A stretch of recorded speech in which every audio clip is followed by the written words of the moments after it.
I want to tell you today how we live after our lives were destroyed, how we live knowing that there might be no tomorrow, how we live with no more fear. When at 4 a.m. on the 24th February 2022 tanks crossed our borders and bombs struck our cities, we all had to answer simple questions. Am I human? Is there something worth to die for? And I'm proud that my people have answered that freedom could be taken from us with our lives only. And we will survive for love, for civilization, for friendship, for future.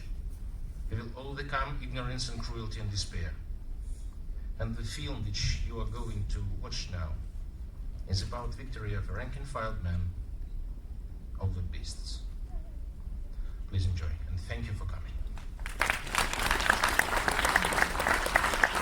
I would like to invite Ambassador of the European Union to Malaysia, His Excellency Rafael Daerr. We meet here today exactly 3 years since Russia launched its full-scale war on Ukraine. We meet here today to honor 3 years of Ukrainian heroism. When I hear the word Bucha, I immediately remember the shocking images of civilians shot in the streets and much worse. Bucha has clearly become a symbol of the atrocities of Russian occupying forces. It is important not to forget that Ukraine fights not only for its own survival, but also for the very principles that binds it together and are enshrined in UN Charter and international law: sovereignty, freedom, and the rule of law. It is fundamentally important for European security that Ukraine wins. We cannot allow Russia to shape security order in Europe by force. My country, Romania, is a direct neighbor of Ukraine. So whatever happens in Ukraine, it happens to us. It's not only about human empathy. We are living the most disruptive times of our lives. Today, 1096 days since the full-scale invasion. There were claims that Ukraine was not a real country.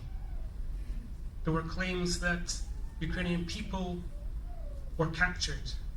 There were claims that the Ukrainian army would not last. But these untruths have been shown to be such, and those lies cannot cover up the facts that we have seen since then. The fact that the Russian government was intent on robbing Ukraine of its freedom. The fact that the Ukrainian people's bravery has kept Russia at bay for these 3 years.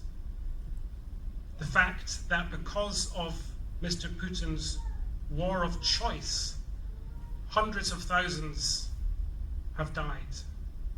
Russians, Ukrainians, because of his choice. And more importantly, cannot hide the fact that Ukraine is a sovereign, independent, and very much a real country.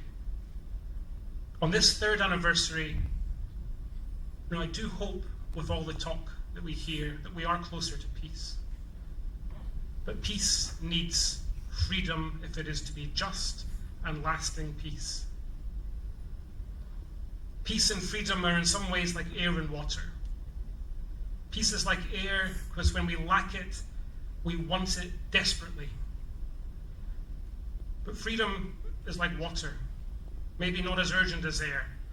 If we lack it, we can survive for a while. But it soon comes and squeezes out our life. If we are to really survive, we need both air and water. We need both peace and freedom. So my wish for this day, 3 years after that wake-up call, is that we don't ignore it, that we finally wake up and make sure that yes, we have peace, but that pursuit of peace does not see freedom sacrificed. The United Kingdom stands with Ukraine. We will do so for the next 100 years or longer if needed.